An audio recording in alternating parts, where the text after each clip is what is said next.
Hello, this is my 2022 Specialized Allez Sprint, and I recently just upgraded to this bike. This is probably the nicest road bike I've had, um, and overall I'm very happy with it. I like the way it looks. I like that it's an alloy bike, and that it's a higher end alloy bike rather than how most brands just use alloy as just kind of a entry-level material.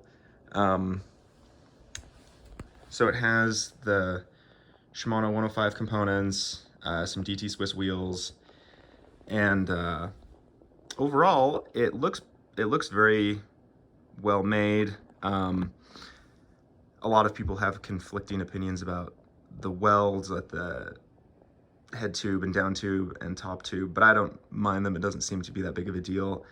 The frame does have did have a few chips from the dealer, but I was able to touch those up with some model paint.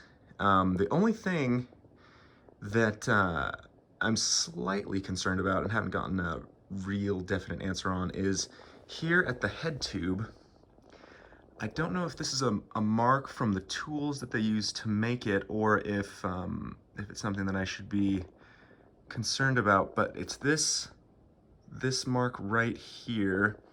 And I know that the Specialized say that this is one of the most advanced head tubes that they've ever made. What it was is it starts out as just a stamped piece of aluminum, and then they roll it and form it into this shape. And I don't know if that's just from how they, or I don't know if that's just a mark from the tools that they use. I've talked to the bike shop and to Specialized, and the bike shop just says just to keep an eye on it really, and they don't think it should be a problem. I don't think, hopefully it's not a problem, but here, if you see it with a brighter light, it shows up a little bit better. Yeah, if anyone has any insights or any ideas on that, I'd love to know more. So if you want to leave them in the comments, that'd be awesome. But yeah, overall, it's a great bike. I really like the color. It rides really nice. I rode this back to back with a carbon frame with one of the Tarmac SL6, and they feel almost identical, like virtually identical. I mean, the difference between the two of them could have just been down to slightly higher tire pressures. But yeah, I'm super excited. I haven't been able to ride it too much, just because I got it in November and we get a lot of snow here in Utah.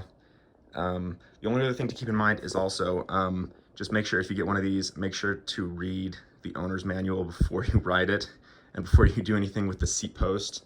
Because that's what I did, and you want to make sure that you don't insert the seat post too much, because here there's the frame tapers down, and if you ride the seat, or if you use the bike with the seat post too low, it could ruin your frame. So just make sure that you don't put the seat post too low if you're putting it in your car or anything like that.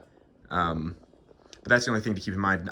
No one no one mentioned that to me before I got it, so I'm just glad that I read the owner's manual before I did anything. But yeah, if anyone has any insights or any information about the weird head tube mark, yeah, love to know more. Thanks.